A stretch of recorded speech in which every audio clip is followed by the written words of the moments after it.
Hello friends, beginner box 5 magnetic effects of current and magnetism NEET के इस question में हमें कहा गया है 3 charge proton, deuteron and alpha particle are projected a uniform transverse magnetic field, then find ratio of their radii of circular tracks respectively if there.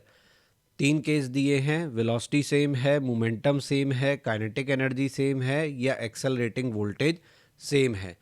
तो ये 3 हमारे चार्ज पार्टिकल हैं जिनको हम एक ही मैग्नेटिक फील्ड में, जो कि इनके परपेंडिकुलर है, वहाँ पे इनको प्रोजेक्ट करते हैं। तो हमें मालूम है ये सर्कुलर पाथ में मूव करेंगे। तो हमसे कहा है कि हमें इनका रेशो ऑफ सर्कुलर ट्रैक जो है रेडियाई वो बताना है। तो इसके लिए हम फॉर्मूला काम में लेंगे। रेडियस का फॉर्मूला होता है mv/qb, ये लगेगा पहले केस के लिए। मोमेंटम सेम के केस में लगेगा p/qb। काइनेटिक एनर्जी के केस में लगेगा √2m ई के यानी काइनेटिक एनर्जी बाय क्यूबी। यहाँ ध्यान रहे कि क्यूबी जो है वो अंडर रूट के बाहर है। और फिर चौथा फॉर्मूला हम लगाएंगे 1/b √2m v accelerating divided by q। यहाँ q जो है वो अंडर रूट में है। अब हम प्रोसीड करते हैं, पहला केस डिस्कस करते हैं। अगर इनकी v सेम होगी तो रेडियस का ratio, radius of proton, deuteron and alpha, ये क्या मिलेगा। तो देखिए mv/qb हम लगाएंगे, v सेम है, b सेम है, तो ये हमें क्या मिलेगा, mass of proton, charge of proton, mass of deuteron, charge of deuteron, mass of alpha, charge of alpha. ये कितना मिलेगा हमें। तो यहाँ से m/e कॉमन आके कट गया, ये बचेगा 1:2:2। ठीक है, तो ये हमारे फर्स्ट पार्ट का आंसर हुआ। अब हम देखते हैं बी पार्ट। बी पार्ट के केस में रेशो जब हम निकालेंगे तो वो कितना आएगा। तो यहाँ p/qb हम लगाएंगे, p सेम है, p सेम है, b सेम है, तो क्या रह जाएगा 1/q। तो प्रोटॉन का चार्ज, ड्यूट्रॉन का चार्ज और अल्फा का चार्ज, यानी ये हमें क्या मिला, ये हमें मिला 2:2:1। ये हमारा बी पार्ट का आंसर। समझ में आया ना, 2 से मल्टीप्लाई कर दिया रेशो को, तो यहाँ 2 और यहाँ 1। फिर सी पार्ट। सी पार्ट में हमें क्या कहा है, काइनेटिक एनर्जी सेम का है। देखिए जो केस है उसके हिसाब से फॉर्मूला चूज करना है। √2m kinetic energy upon q B use करेंगे।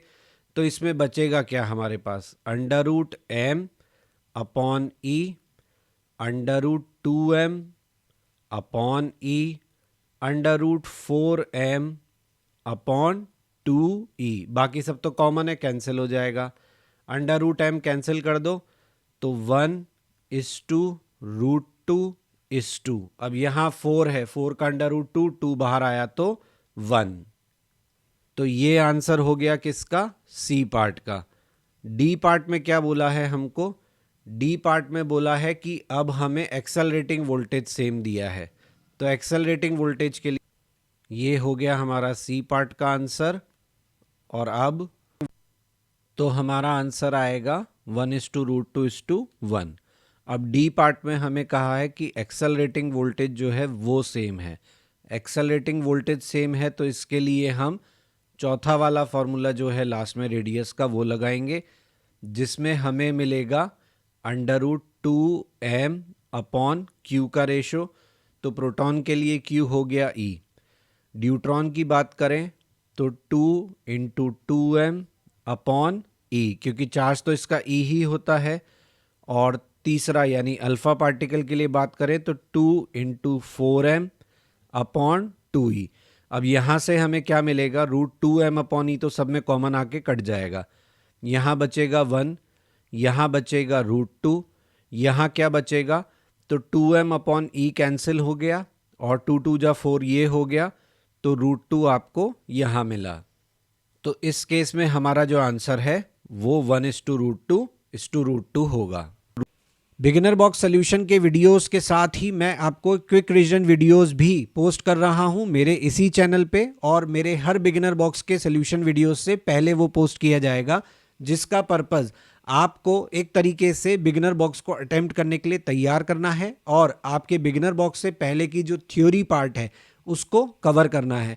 तो प्लीज़ अगर आपको बिगिनर बॉक्स को करने में कोई भी दिक्कत आ रही है तो क्विक रिवीजन एक्सरसाइज वीडियो देखना ना भूलें। So for that you have to like, share and subscribe my channel. Don't forget to press bell icon for notifications.